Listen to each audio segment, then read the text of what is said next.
At 14:12 local time, the radar warning receiver screamed, "Not search radar, not routine surveillance, fire control quality tracking." For 22 seconds, a Russian warship painted a U.S. coastguard cutter as if preparing to fire. On a naval spectrum analyzer, that signal means one thing: weapons solution. And for those 22 seconds in the North Pacific, escalation was no longer theoretical. But this didn't start at 14:12. It started 41 minutes earlier with geometry. The cutter was running a routine fisheries enforcement patrol near the Bering Sea approaches, speed 14 knots, weather overcast, mission predictable. Then the surface search radar picked up a contact emerging from a rain cell. Range 42 nautical miles, course converging, AIS silent. Inside the Combat Information Center, operators classified it as military within minutes. Electro-optics confirmed the silhouette, Russian Navy, likely a Project 202350 Admiral Gorshkov-class frigate, 16 vertical launch cells, caliber capable, Onyx capable, missiles that could reach far beyond anything the cutter could return. The geometry tightened. At 13:52, the Russian frigate increased speed, 18 knots, then 24. That wasn't coincidence. At 24 knots, intercept range shrinks fast. At 26 knots, you're not shadowing, you're closing. No radio contact, no bridge-to-bridge hail, just silence and tightening angles. On the cutter's bridge, the captain ordered condition yellow, weapons powered, not trained, professional calm. But every sailor on board knew, when a heavily armed warship accelerates toward you without explanation, it's not navigation, it's signaling, and signaling can escalate. Then the radar painted a second contact, low altitude, fast, a Russian Il-38 maritime patrol aircraft descending toward the area. Now it wasn't just surface pressure, it was multi-domain. The aircraft descended to 1,000 feet, then 800, then made a wide orbit around both ships. The cutter transmitted standard maritime safety frequencies. No response. This wasn't coordination, it was choreography. Surface ship closing, aircraft circling, message building, and then it intensified. At 14:07, the Russian frigate crossed inside 10 nautical miles. By 14:10, she was inside 5. Visual range. Hull numbers readable. Crew visible on deck. Speed 25 knots. Closing angle aggressive but technically legal under international navigation rules. This is the gray zone. No missiles raised, no guns trained. But proximity changes psychology. At 5 nautical miles, reaction time compresses. At 3, it disappears.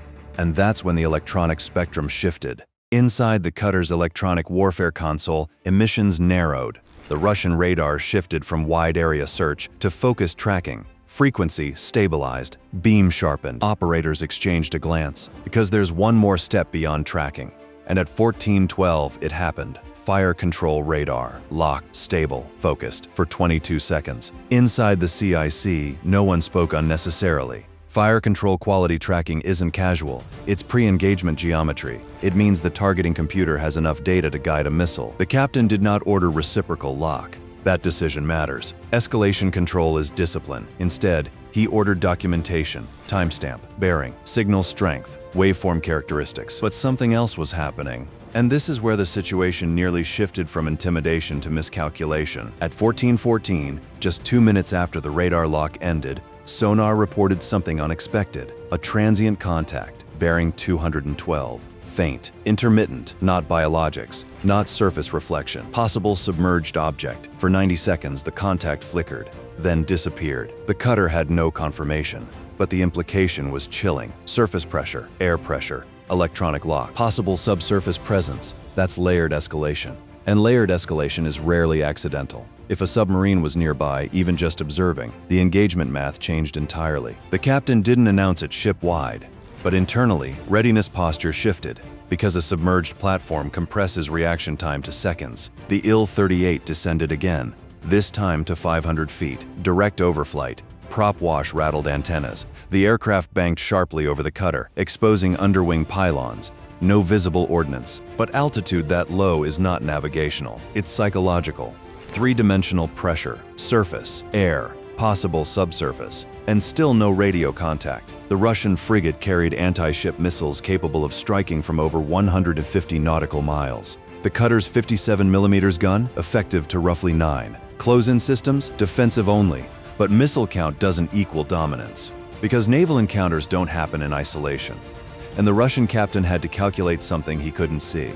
Roughly 90 nautical miles south, closer than publicly disclosed, a U.S. Navy destroyer was conducting exercises, and farther west, maritime patrol aircraft were already adjusting course. The Coast Guard cutter wasn't alone, not tactically, not informationally, but response timelines are never instant, which means for a window of minutes, the cutter was exposed and the Russian captain knew it. The frigate executed a hard starboard turn, now paralleling the cutter at 3.1 nautical miles, speed matched. Parallel steaming at that distance reduces reaction time to seconds.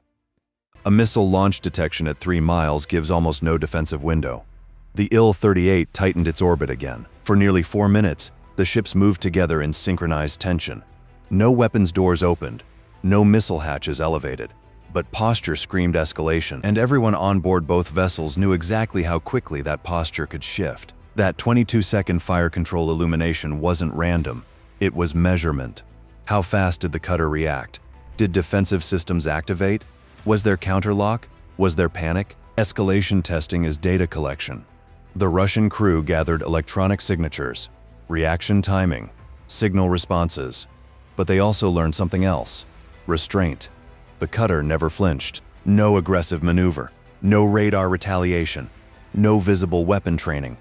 Discipline can be more destabilizing than anger, because it denies your opponent escalation justification. Without announcement, the Russian frigate reduced speed, 25 knots, then 16. Distance widened. The Il-38 climbed to higher orbit. Sonar contact never reappeared. At 14:31, the Russian vessel altered course away entirely. No radio call, no explanation, just separation. Because escalation ladders are steep, a missile launched at a U.S. vessel, even a Coast Guard cutter, triggers immediate strategic consequences. Naval deployments shift, air assets surge, diplomacy fractures, markets react. What began as intimidation becomes irreversible. The Russian captain likely calculated that boundary precisely. Apply pressure, demonstrate capability, collect data, stop short of war, no explosions, no damage, but everyone involved left with new information. The Coast Guard cutter logged waveform data that will be analyzed for years. Regional commands refined response timelines, and somewhere in a Russian operations room, analysts reviewed how the Americans reacted under layered pressure. Because in gray zone maritime competition, the objective isn't destruction, it's calibration, testing where the line is, and how the other side behaves near it. At 15:02, the radar warning receiver returned to silence. Sea clutter resumed. The cutter reduced to patrol speed. Logbooks updated, signals archived. Another encounter added to the ledger of controlled confrontation at sea. But for 22 seconds, and for 2 tense minutes after, the North Pacific wasn't routine. It was a study in how close professional militaries can come to escalation without crossing it, and how sometimes the most powerful weapon in modern naval strategy is restraint.